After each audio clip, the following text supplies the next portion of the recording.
You ready? What? We ready? What? We ready for you.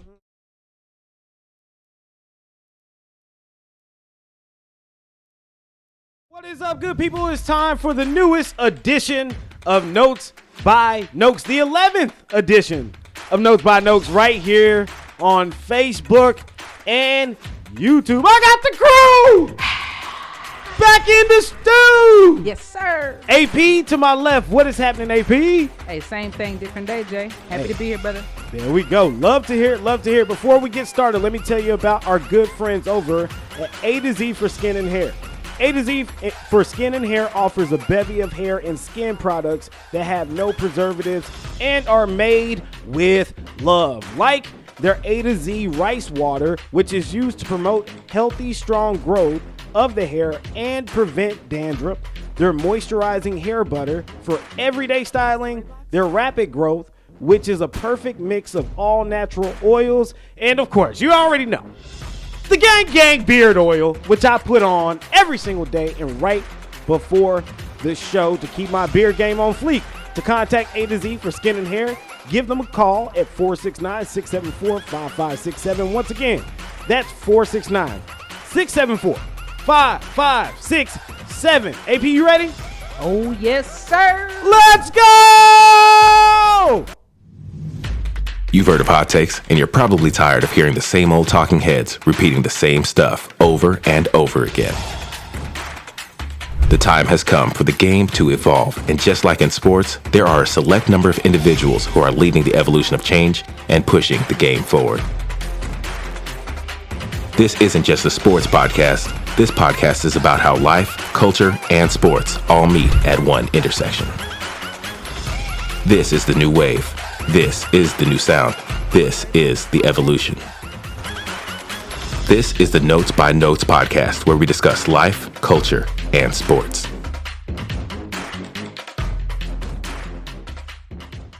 Speaking of A to Z for Skin and Hair, it is the owner, the founder, my big sis, my big god sis, Precious Granger's birthday.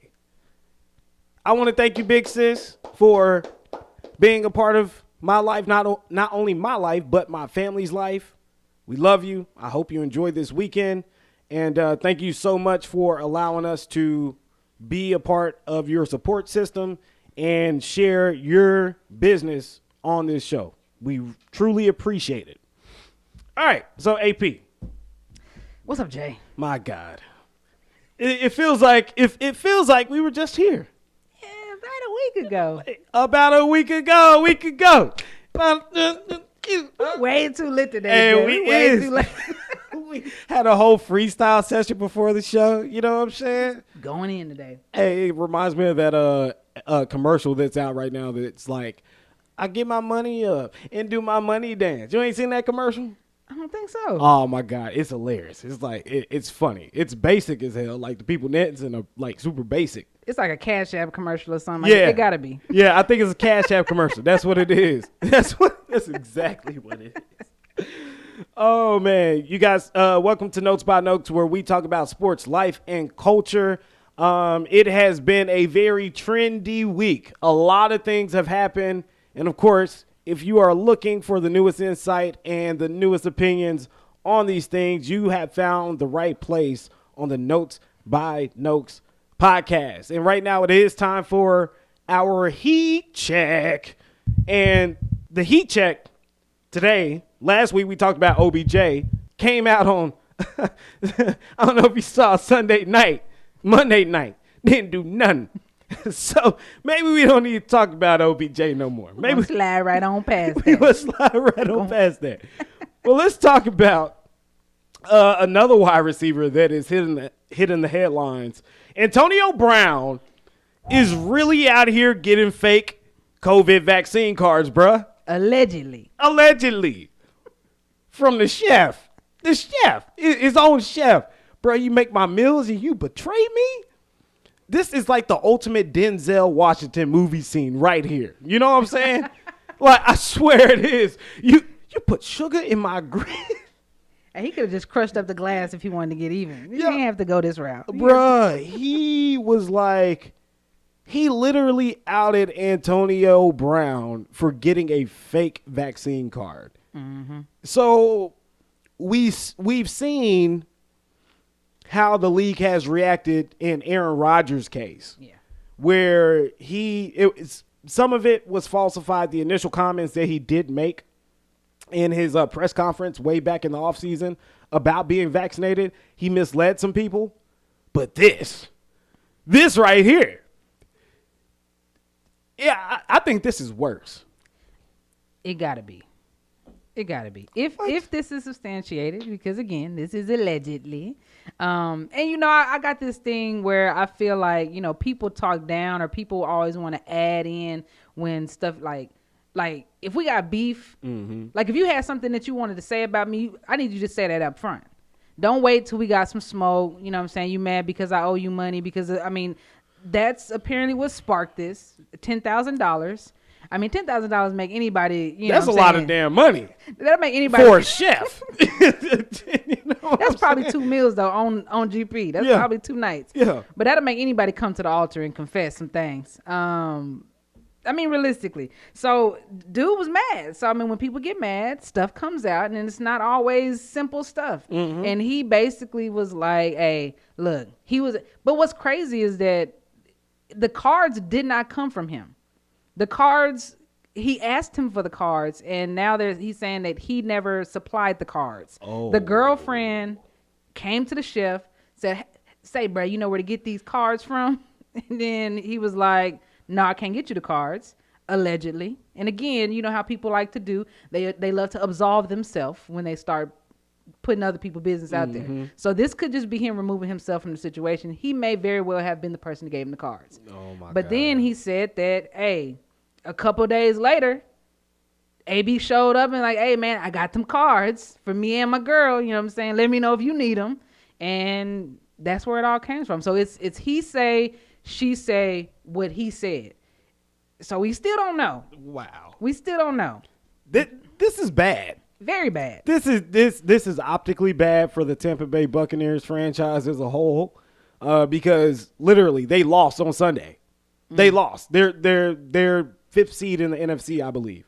So not only that, you get this. Bruce Arians has to deal with this on a Thursday, Friday before they have to go and play the New York Giants on Monday Night Football. Mm-hmm. That's a lot to absorb for one franchise in less than 7 calendar days. Yeah. Like, how are you going to move forward at this point with the microscope now on you? And you have to prepare for a primetime game, a standalone game, where in some people's minds, you have to convince them that you are still a Super Bowl contender. Right. Like this, you know what? If there was a player with the last name inopportune, it would be Antonio Brown. Like, for real. Bad timing, Brown. Bad time. Bad time. It's kind of like with his whole ordeal with the Las Vegas Raiders, formerly the Oakland Raiders, when John Gruden was there, and what he put them through at the start of that thing. Like, he was like, I don't want to play for y'all. I want to get traded. Then the helmet was an issue. The next thing you know, he's not paying like people. And then next thing you know, some people come out and say that he sexually harassed them and all this. Like, taking on a player like AB has proven to be a problematic situation for franchises who have taken a chance on him. Liability is his middle name. Liability inopportune. Antonio Liability and Brown. Aloysius. Jenkins Johnson. Jefferson. Nelson. Brown. Aloysius. Come here, Aloysius. The A stand for Aloysius. Oh my God. But I just think I really think that this is something a team will have to battle through. This is something that a team that could put a team behind the 8 ball, especially in the latter part of the season. Keep in mind, we only got 8 games, 9 weeks left. It's coming down to the nitty gritty here. Yeah. So, I mean, AB, bruh, you out here. They out here out here selling vaccine cards, bruh. It's a shame. It's a shame. So, but on to more serious news. Yeah, man. Yeah, this is pretty tough. And I know for AP for sure, because she's from the city, that this is like something that probably, hit pretty close to home. Memphis rapper, also philanthropist, Young Dolph, was murdered on Wednesday at a cookie spot that he actually donated money to and also supported in a major way in Memphis. AP, I mean, you got I don't know what the soul is out there. Like, I never been to Memphis, and I didn't really listen to Young Dolph. Yeah. I do think All There with Young Jeezy went hard. Like, he was like, I thought that song was a banger.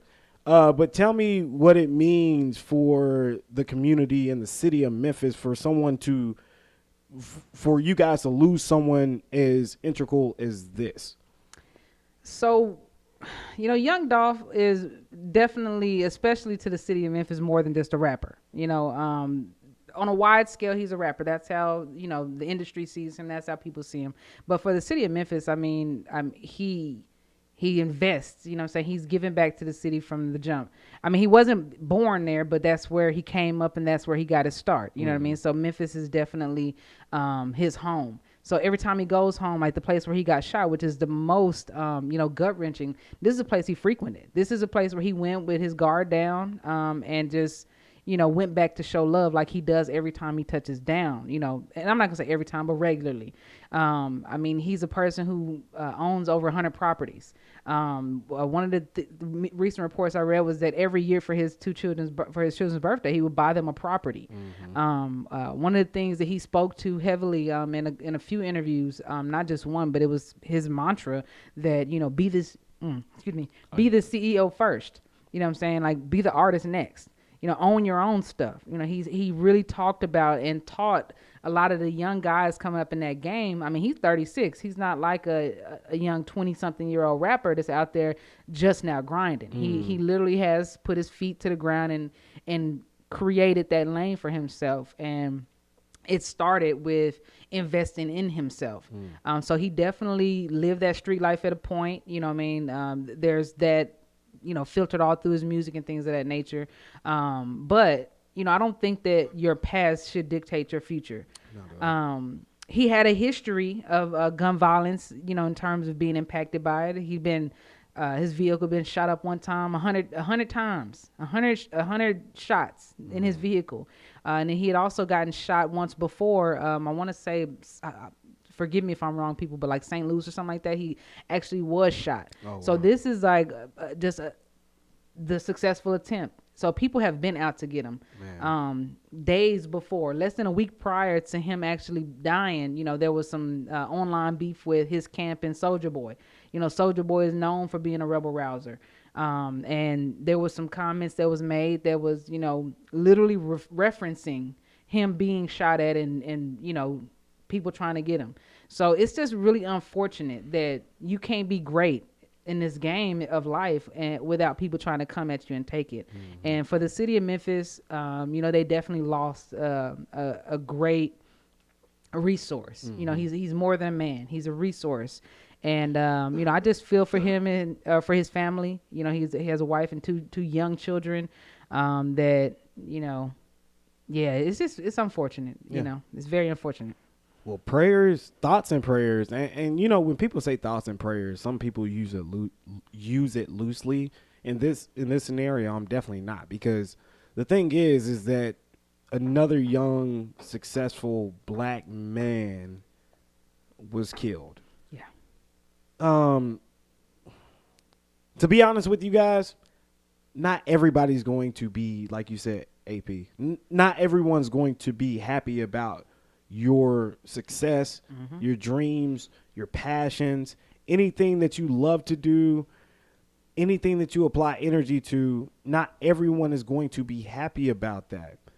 And it's sad that we do have some individuals out here who would much rather take the life of someone than try to provide value to them.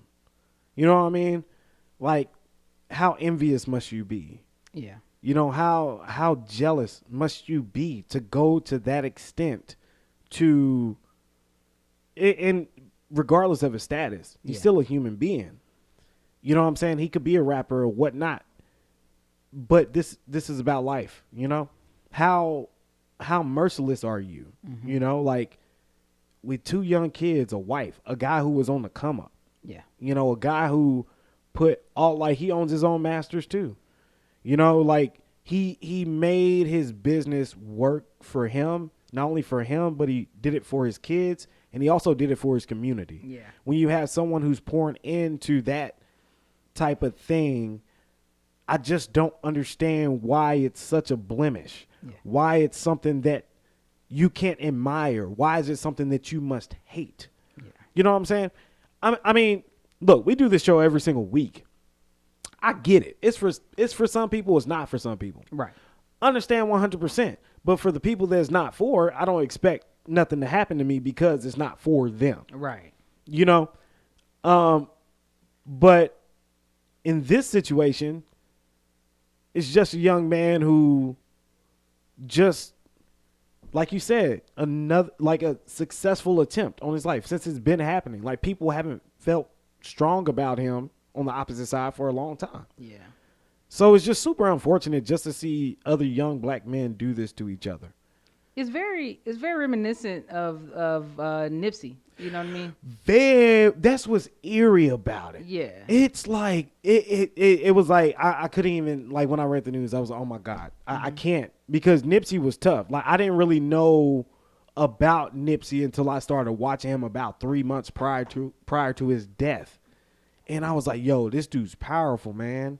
Like, he's powerful. The words that he speaks and how he pours into his woman and how he pours into his kids, how he pours into his brothers and his father and his mother.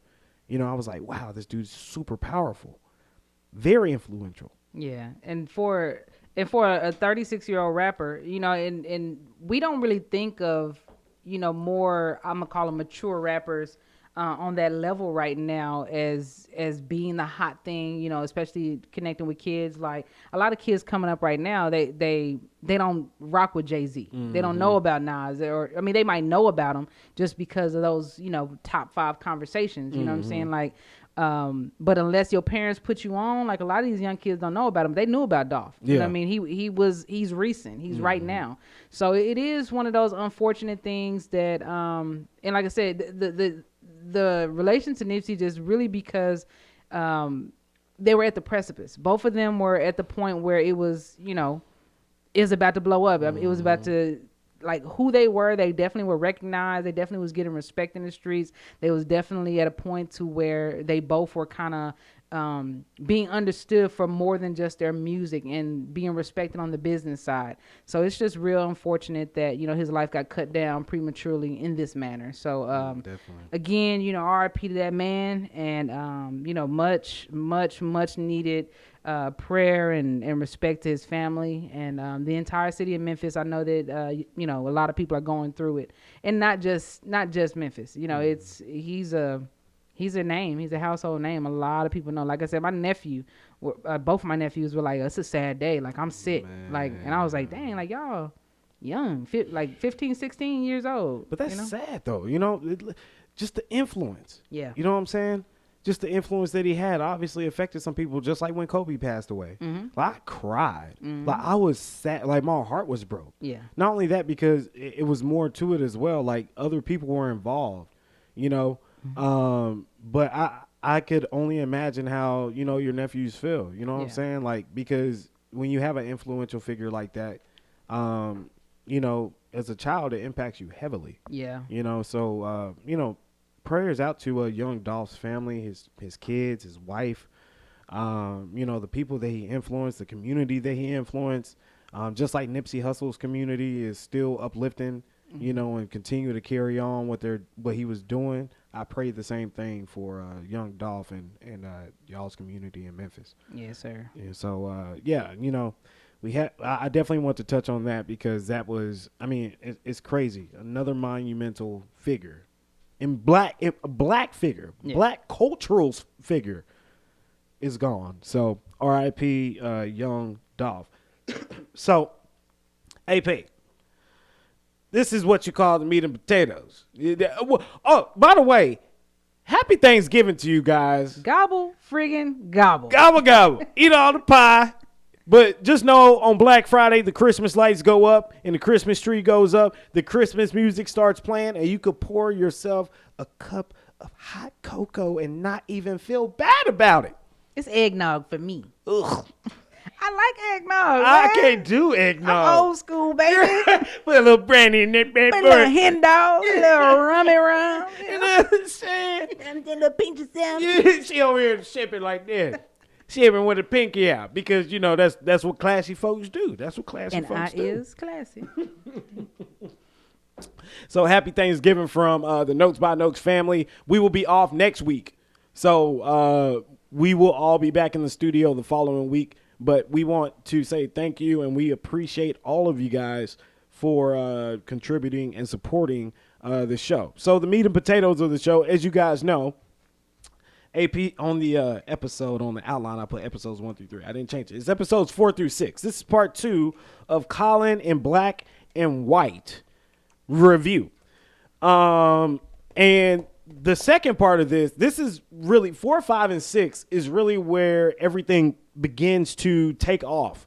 And he starts connecting and he starts relating towards his audience, the people who are watching, and explaining elaborating more about the topics that he brings up. So episode 4 is the decision. And in this episode, spoiler alert, by the way, if you haven't watched the show, forgot that last week, right? Yeah. Sorry about that, guys. Sorry about that. Sorry, didn't mean to ruin it. But episode 4 was, to describe it in a summary, it was more about him being pulled in 2 separate directions by 2 sets of people. Not only with that, but also in his personal life, not just with sports, football and baseball, which he was great at, but also with, you know, how his parents wanted him to kind of embrace their culture. Like, they're really embracing full-fledged on their culture to him. And he's like, nah, I don't want it. He's like, swan it down. No, get that out of my face. Like, nah, the Kimbe Mutombo mode. No. But AP, what are the biggest takeaways that you took away from episode 4, The Decision, and Colin in Black and White? The biggest takeaway for me, and I'm gonna bring it back up later probably, but the steadfast, you know, and it's not a particular part, I suppose, but just the overall theme. You know, everybody was really wanting him to make a decision. I mean, in that episode, he recognized that he was a 2-star prospect for football. You know, he recognized that, you know, he still wasn't getting, you know, any type of, you know, accolades or anything for his football. You know what I mean? And everybody was telling him, like, you know, you're going to switch now, right? Like, this is what you want to do, right? And it's been a recurring theme throughout. But for him, you know, I just kept asking myself, and it just continues to pose the question, even up until the last episode, like, I couldn't figure out, like, what was it that made him so determined to walk away from, like, a promise? Like, it was more than just a hopeful situation for him. You know what I mean? It was like pretty much a promise. Right. You know what I'm saying? Like, everybody was basically, you know, they were reminding him over and over again about, you know, his opportunities and what was out there for him. And then it was also just decision making, like, amongst his friends. You know what I mean? Like, him wanting to be a part of you know what's going on in the streets and stuff like that, and his friends having to tell him like this ain't for you, dog. You know what I mean? And it was like constantly like him recognizing that the decisions that he's making, he doesn't understand. And he made the statement in reference to like the friend with the rims. He made the statement like, you know, sometimes you make a decision and you don't all the way understand why. but you know it's a good decision when you make it. You know what I mean? And when he said that, I knew what he was talking about as it related to that scene. But when I think back about it, as far as like him relating to that to his life and his decision to just really want to be a quarterback, like I couldn't figure out for the life of me as a young kid, like if that was me and everybody was just like red carpeting, like, hey, this is gonna be your life, and you know it's easy, like you good at it, like, you know, I don't know if I would have been able to just walk away and be like, nah, I'm good on that, and literally reject everything that's coming to me to pursue something that is not a guarantee. So I think that's probably what stood out the most for me, not any specific part of it, but just the underlying theme of the episode. I really couldn't grasp it. You know, I watched it several times. Yeah, same. So I think everybody, when you watch it, you could take different things each and every time that you watch it. You know what I'm saying? Because it's because it comes from a lot of different angles. But I think his motivation to prove, I think it stems from having the motivation and the determination to prove to everyone that he could do what they thought he couldn't do. And the line that I got right here on my notes, AP, he said he wasn't prepared for how the world would really see him. So it's like, he's like, yo, so I'm tired of them seeing me like this, because that's not who I want to be. Right. I want them to see me as more than a 2-star prospect. Right. I should be a 5-star prospect. I think it just stems from him wanting to prove those people wrong, but also understanding and having the confidence, knowing that, hey, I know I'm great at quarterback. I'm probably better at quarterback than I am at pitching the baseball. I think he realized that there was a ceiling in baseball. Yeah. I think he saw how far he could go. And I don't know if it's depicted well enough in the show. Right, but right. personally, I think in his headspace, he was like, yo, yeah, I can make a lot of money when I'm 19, but what's the long game here? You know, what do I want to be remembered as? Do I want to be remembered as a great pitcher who got drafted at 19 and wore out my arm by 62, and now I can't lift up my arm? I have to swing it on the table like this, you know, like, or do I want, and even in football, it's a dangerous game, right? But quarterbacks, they're protected a little bit more in the game today. But I just think that he saw a higher potential with football, and especially when it was something that he loved to do. And also, why would he quit now? Yeah. He proved the JV coach wrong. He showed the varsity coach what he could do. Why would he quit at that point? Right. You know, I just think it's sheer determination and motivation. He's just like, I'm going to get them and I'm going to show them. I'm going to show them that I am a quarterback. I'm going to show them 100%. And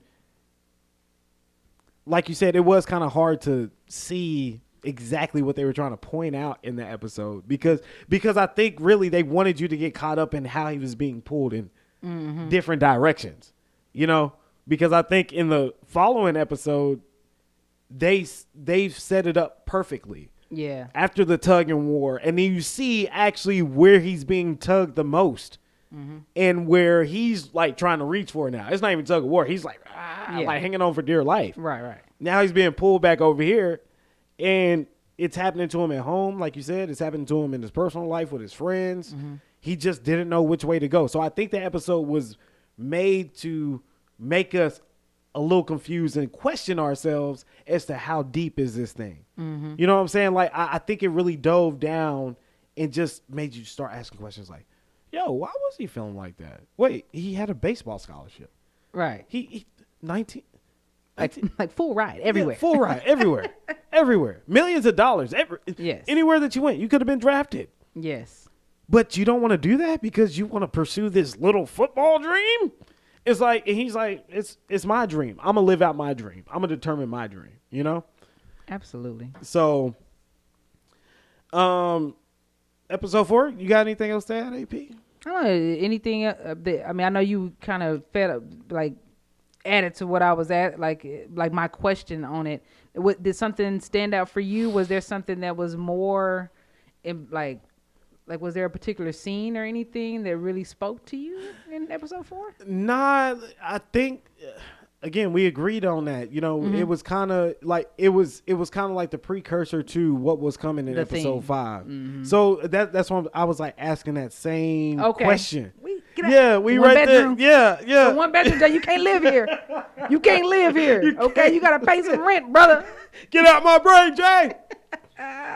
Yeah, but I like that. You know, I just had that question too. I was like, man, she's right. I was like, because no lie, when I rewatched the episode, I was struggling taking notes. I was like, huh? Right. And then I'm like, oh. Yeah. And as I took notes, I was like, and you start, I was like, oh. So I just now understood it. So yeah, we're on the same page. AP. That's why I We're said later on, like it's gonna come back around. It's gonna all make sense for like, you know, it brought it around episode 6. But episode 4 was just kind of like yeah, I would have been like, you know what, like yes. And then if something came along, like I would have committed. I would have been like, yeah, for sure. Like I'll go ahead and sign your little promissory note. You know what I'm saying? Like I'll go ahead and if all else fails, I'll just show up here. You know what I mean? But he was dead serious. Like no, like maybe I'm gonna be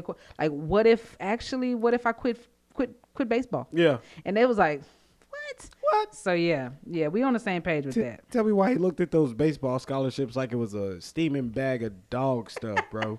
He was like, $1 million. Ew. This broke shit.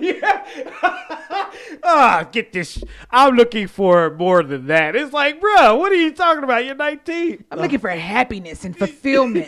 Who needs money? Money can't buy you love. Oh my God, that's hilarious, AP. So too much. Episode 5. This is where it really hits the fan. This episode is called Crystal, and not like a crystal ball that you look into or whatever. This is about one person specifically, Young Colin's interest. I'm not going to say love interest because that was so PC. They was like, you deserve my time. Hey, it was the thumb rub. Yeah. At Taco Bell. Boy, that's the most romantic scene at Taco Bell I've ever seen. Pause. Let's talk about Taco Bell for a second. I want to know, Taco Bell must have been the biggest sponsor for this movie. They must have been deep investors because there were so many Taco Bell bags, Taco Bell backgrounds. Like that was, I mean, maybe that's just how it was. Maybe they were just trying to emphasize that it was a small town and the only thing that there was to do was hang out at Taco Bell. But it was so many Taco Bell scenes. I can't lie. I kind of feel them on that because in DeSoto, growing up in DeSoto, a suburb of Dallas, all we had was a Sonic and a snow cone shop. Okay. So I was there more? No, it was just a wreck. Maybe Mrs. Bear's. we were slim on options.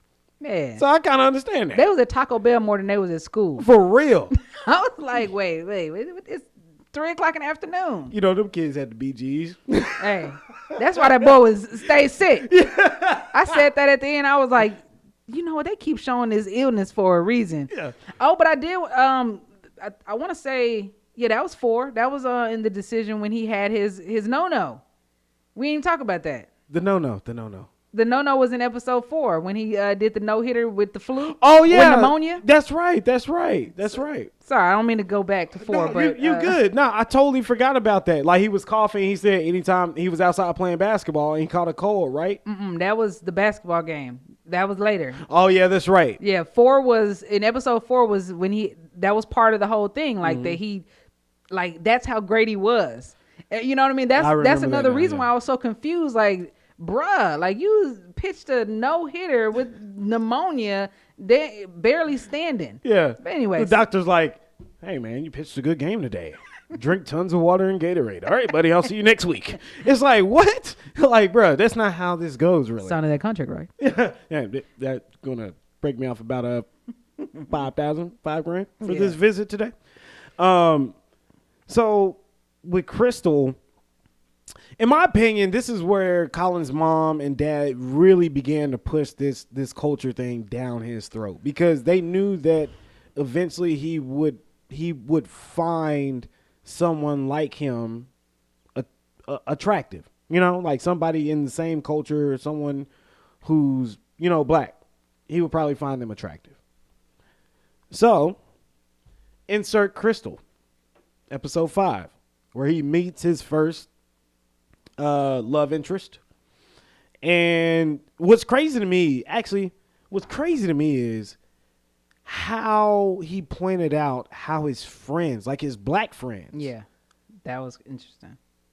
like started talking about if she was pretty or if she wasn't, like, and comparing it to how the white girl looked. Yeah. He's like, man, Haley's a dime. Haley's a dime. I'm like, hold on, wait a second. Yeah.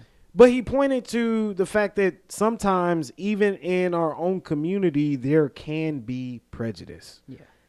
And I'm glad that he pointed that out, because it's a real thing. And, you know, before we actually talked about this episode, or these 2 episodes, these 2-parters, you asked me, he's like, yo, Jay, like, how would this land for you as being biracial? Mm-hmm. It would land exactly like this. Mm-hmm. You know what I'm saying? It's like, it's not on a scale of someone judging my looks, more on a scale of, yo, are you black enough? Are you white enough? Yeah. You kind of fit in the middle.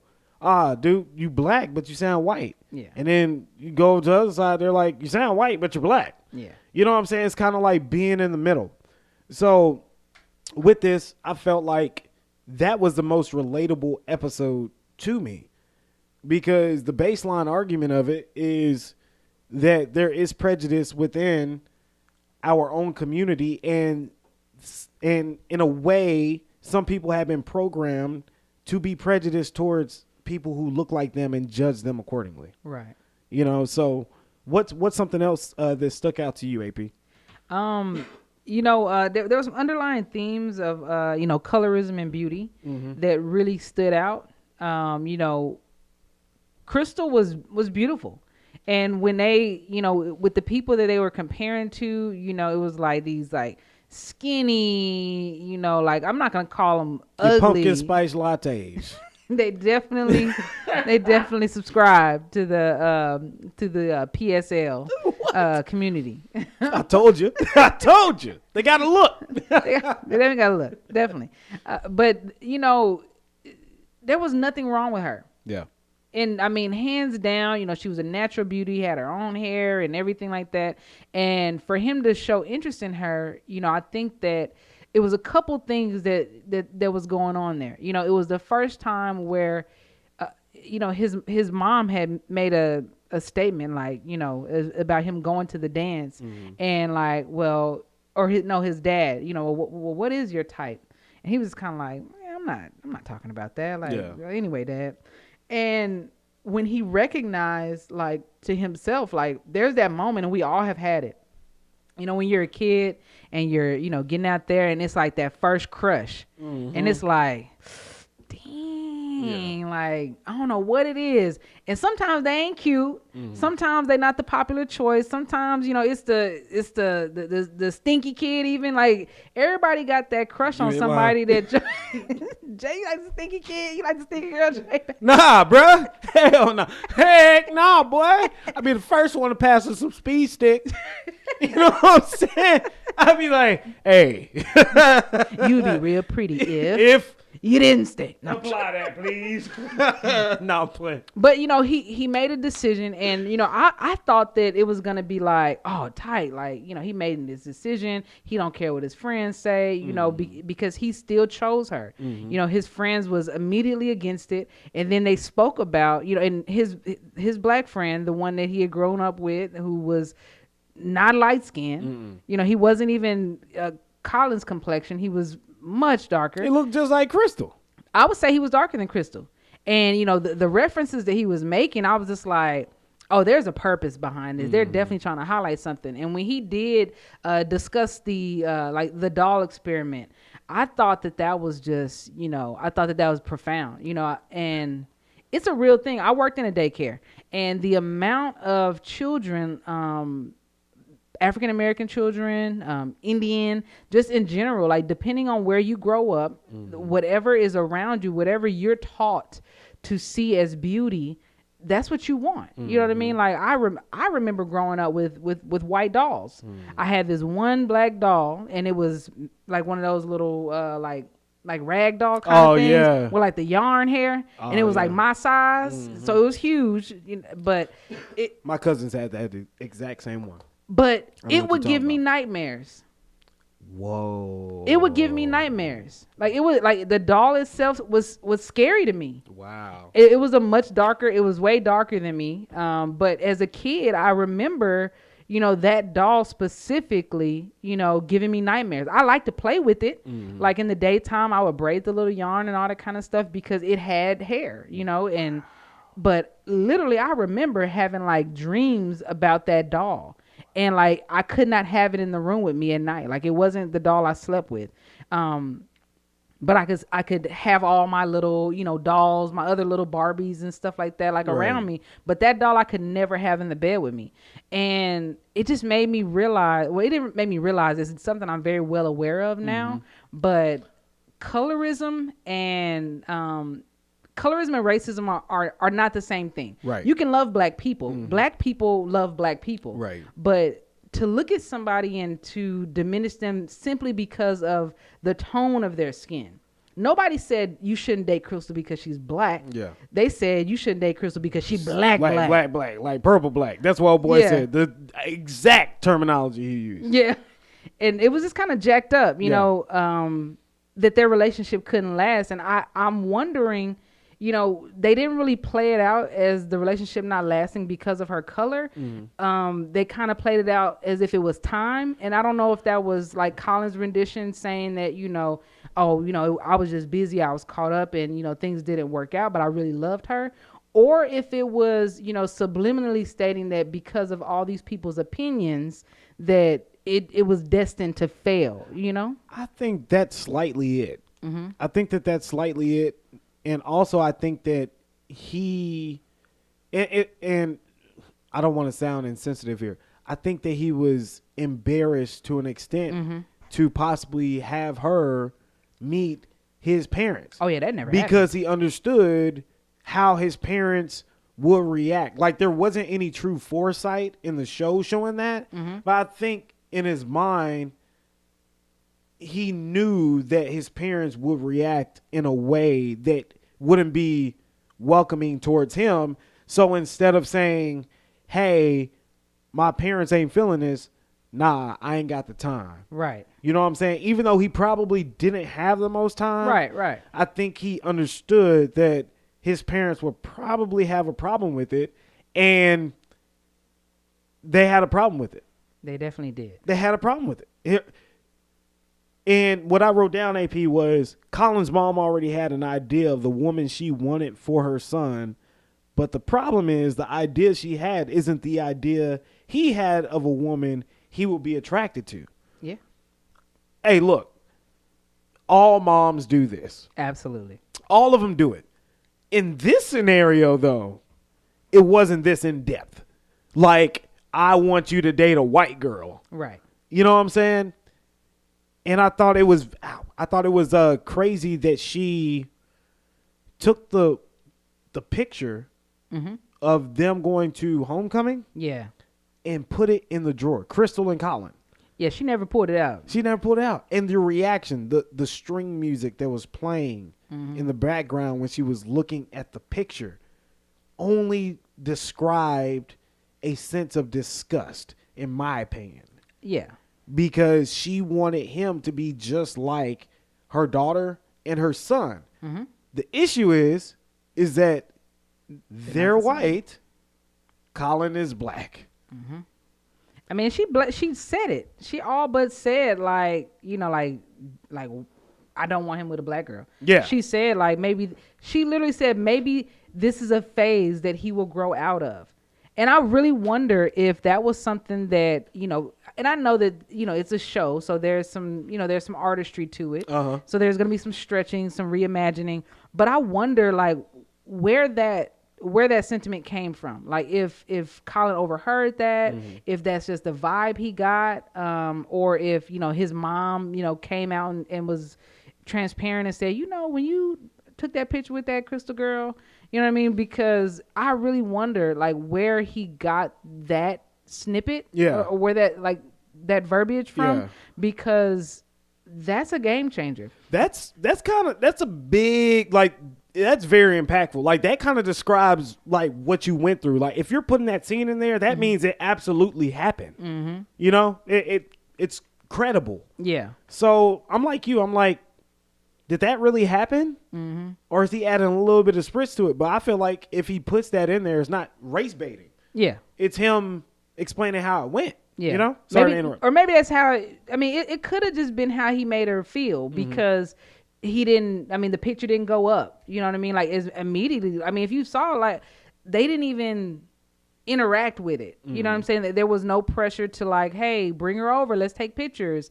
Let's go over there with you and take pictures. But when, he had the girl who she recommended for the winter formal, it was a big well-to-do. Everybody was there. Everybody's taking pictures. That picture went up on the mantle, and it was just exactly like the response was very different. So maybe it was just the feeling that he got from that, and the fact that there was never any like, hey, like we really want to. At the beginning, before they knew that she was black, it was like, oh, we really got to meet Crystal's parents. Yeah. Like, we really want to, get to know them or whatever. And he was just like, no. Because I think you're absolutely right. I think that based on how he got his hair, the situation with his hair, based on the way they wanted him to dress, based on the way that they, responded to the interactions that took place when he was clearly being targeted in certain situations, I think that he knew what was up. I think that he knew that this wouldn't be a welcomed experience. So yeah, shout out to Crystal. The internet is going a buzz trying to find Crystal. They want to know who Crystal is. Yo, I kind of like, I watched that episode. I was like, yo, where's Crystal at? Yeah. She sure can't be still in Turlock. Hopefully not. At the high school, you kind of got to get out the town. You know what I'm saying? Crystal probably owned that Taco Bell now. Yo, what?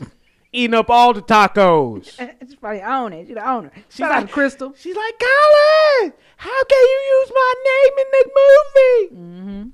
I need $1 million. Yeah, her name was probably something completely different. This is one of the likeness. Yeah. It's probably not her name. Who's Crystal? And they like, Crystal don't exist. It's like, what? How you gonna? I've been tricked, bamboozled, led astray. I'm about to Google the yearbook. Yo, we're gonna find Crystal. Well, there is a pic. Well, doesn't he have like a homecoming picture with Crystal out on the internet, or no? It's just old girl. Lindsay. I only saw the one with Lindsay. Okay. Allegedly, Lindsay. Allegedly, if that is her real name. Her name is PSL, and her name will forever be PSL. PSL Shawty. PSL Shawty. Oh snap, boy! All right, AP. Yeah, I think that was the most powerful episode of the show, in my opinion. Definitely touched a lot. Yeah, because it was very rangy. I think it was more of a like an emotional roller coaster. Real, and again, that scene with the picture in the drawer. Yeah, I feel like that absolutely had to happen. There's no other way. That was the whole episode for me. That was it. I was like, me and Amber, we were watching. I was like, babe, you just see that? She said, yeah, I just saw that. And we loved the mom all the way up until that point. I was like, yeah, she ain't going to understand. You know what I'm saying? And plus, that's my homie from Weeds off of Showtime. Yo, that's the show. Yo, she go hard in that show. But in this one, I was like, God dog it. I put on my white, God dag mammoth, that's the straw that broke the camel's back. Damn it, Mrs. Kaepernick. I'm a Kaepernick. His name is Kaepernick. So close out the show. We are rounding the bases here on Notes by Notes, the 11th edition of Notes by Notes. Episode 6, Dear Colin, which was a very interesting episode, to say the least, because really it was a literal open pen letter to young Colin. And Colin Kaepernick somewhat revisiting each and every episode in the series, but adding a little bit more to it as to why these things happen. And really, just to break down all these episodes real quick, the storyline was really good. How they brought it all together, leaving breadcrumbs from 1 to 6. They did a great job of that for you to get the full meal at the end. But in episode 6, I really thought that letter was not only to his younger self, but it was symbolic to young black people. Yeah. To never bend on your dreams, never change your plan because of what someone else is telling you or what someone else sees. Do it based off of what you see. Do it based off of the potential that you see in yourself. Mm-hmm. Because you can always prove somebody wrong. What someone thinks is destined for you is not necessarily what's destined for you. Right. You know, you have the power to pave your own way. You have the power to do everything that you want to do. But I think that letter was specifically, you can say children. Okay, we'll blanket it. Children. I'm saying black children. You know what I'm saying? I'm saying black children because right now we do need more black leadership. We do need more black representation. This show wasn't about anybody else but black children. Mm-hmm.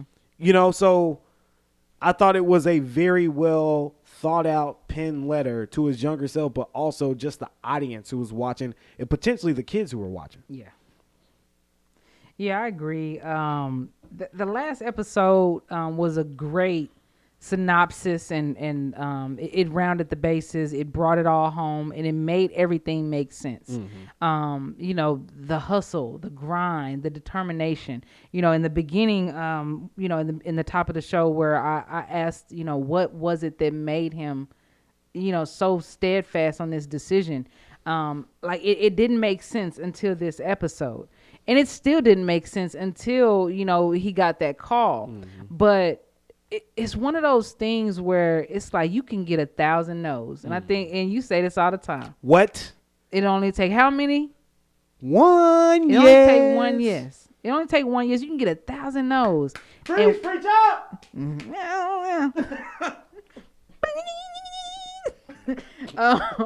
can get 1,000 no's. You can get 1,000 doors slammed in your face. Yeah. And, you know, and man, just to see him so bummed and to know that it was a basketball game, not even a football game, that pinned his course. Sweet. You know what I mean? Like that actually turned a no into a yes. And if people had that determination in life, can you imagine if everybody had that determination in life and not even to worry about the no's and looking for the one yes, but to understand that you have the ability, you have the power to turn a no into a yes. Mm-hmm. Not even waiting for that one yes. You know what I mean? Like that's just powerful. And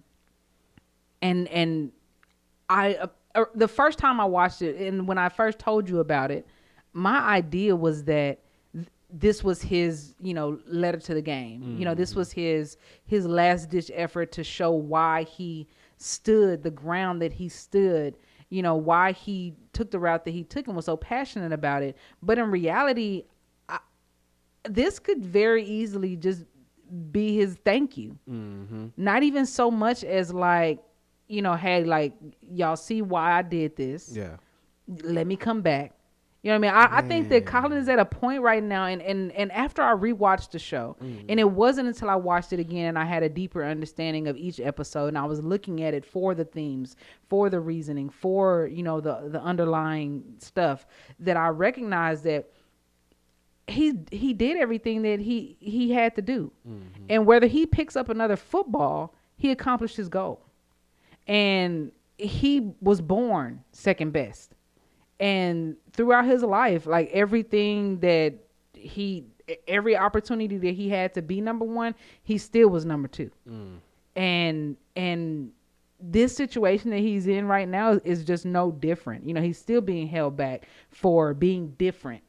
And he's okay with that, I think. I think that he literally is okay with that. And I really, the first time I saw it, I had a completely different opinion. Like I said, I thought that he was like, hey, I think that once people watch this, they're going to understand me. And they're going to let me get back in the league and somebody going to give me a chance because I'm still ready. Right. But I don't think that that's even the point anymore. I don't think it is either, because I think at a certain point there's always an ascension to greatness. Absolutely. There's always an ascension, and this was his ascension into greatness. He told us what he wants to do now. He's enriching people's lives. You know what I'm saying? Man, I got chills when you were talking about just some different things. I was like, man, this dude is a powerful cat. Yeah. Because if we go through normal life, I pray that we all use the same determination that Colin Kaepernick uses. Just like you said, you was like, you talk about it all the time, Jay. We could get 1,000 no's. Yeah. But I'm looking for that one yes. Yeah. There's always an ascension. Yeah. The no's come before the yes. That's why you work so hard for the one yes. You don't work all that time for the no's. The no's are going to come. I tell my kid that all the time. I'm like, yo, you're going to be told no for the rest of your life. Yeah. Just be ready. But when you are told no, you need to really apply pressure. No more excuses. That's what he did. He's ascending to greatness at this point. He knows who he is. He knows what type of figure he is. He knows how monumental this movement is that he started. He knows the influence that he now has on the world. He's too big for the NFL now. It's bigger than the game. It's bigger than the game. He made himself bigger than the game, but it wasn't all selfish reasons either. And that's the beautiful part of it. He's like, you know what? If y'all want to let me play quarterback, I'm going to do what I love to do, and that's serving people. Yeah. I mean, Nike could give him money all day long, but that doesn't mean that he's like, oh, I'm a Nike millionaire. Right. He's taking that money, recycling it, using it for something else. Yeah. Making his money work for him and other people. Like we talked about Young Dolph, right? He's ascending towards a greatness that football can never give him. A stage that football can never give him. Yeah. And that's what this is. That's my summary. That's my final opinionated summary of this whole entire thing. Absolutely. I agree. His platform is bigger, and people to this day. And that's why I said, like, at this point, it's no longer even about the kneeling. I think that, we're far past he was that. he was the martyr. He's the one that got singled out. But people continue to kneel, and not just in football.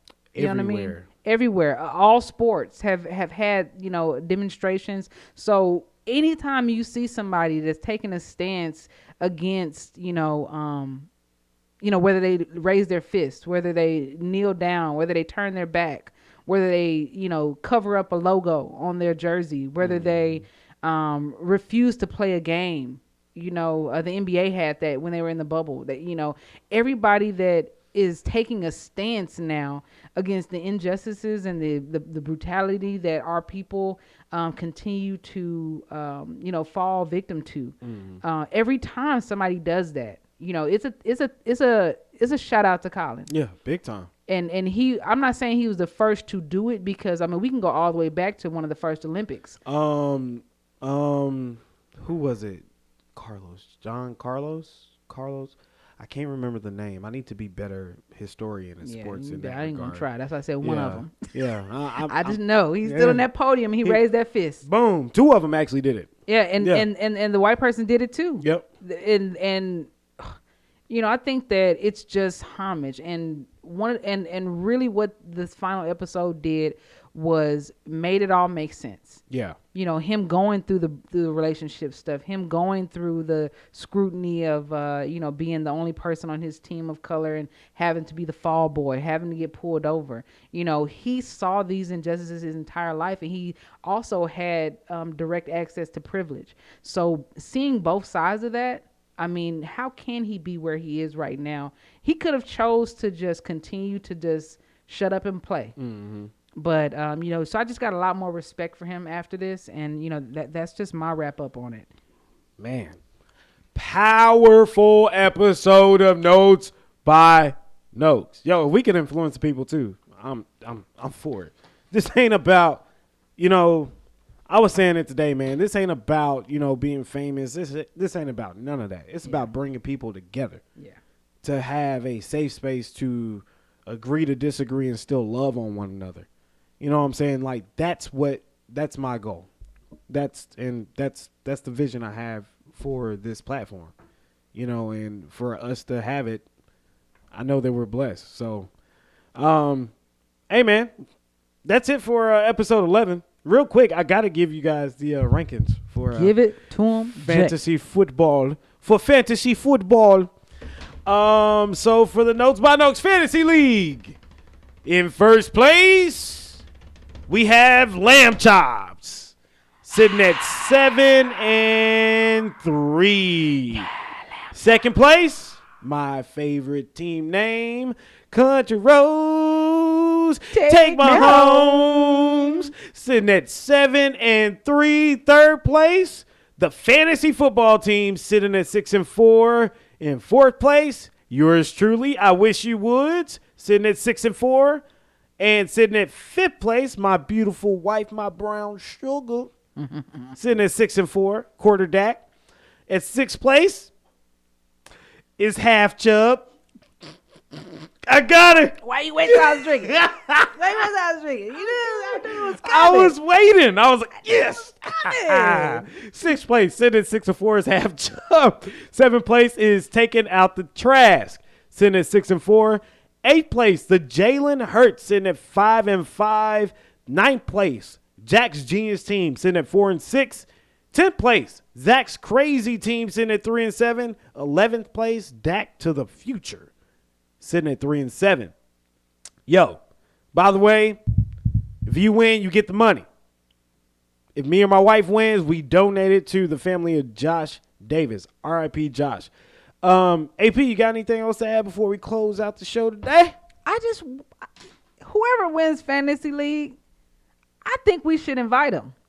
To the show? I think we should invite them to the show, or at least Zoom or something. I mean, I think we should award them in person. I love some that. kind of way. I think that'd be cool. And I know this is off script, so I'm sorry if no, that's not. No, it's okay. No, you're good. Personally, at this point, I'm just rooting for Half Chub because I need to meet the creator of this name that brings me joy every week. So I need you to get it together, Half Chub, because every time I hear it, I can't help but giggle. Since the beginning of the season, no lie. I've been waiting for her to take a drink and then be saying this. Yeah, that was a setup. That was a big time setup. That's all I got though, man. And like you said, I just want to personally say happy Thanksgiving to everybody. It's birthday season in my camp. Hey. So happy birthday to everybody in my family. Every 13 days we got a birthday since October 30th. So, every 2 weeks, me and my siblings, it's turn up time. So this Saturday is my sister's birthday. Last Friday was my your brother's birthday. That's right. The 2 weeks before that was my other brother's birthday. And then I close it out December 10th, which I won't be here that week. But, hey, man, I just want to shout out to everybody. It's a great season for love, great season for family. I hope that everybody just enjoys it. And Thanksgiving just gives me all the feels, man. It gives me the feels.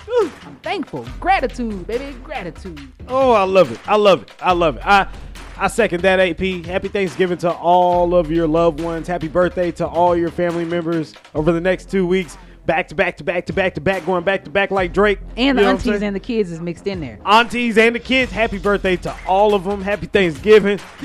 I got to get all the well wishes out. And P. Recious. Happy birthday to you. P. Recious. We are not here next week, but we shall return the following week. Hope you guys have a happy Thanksgiving. We are out of here. Peace.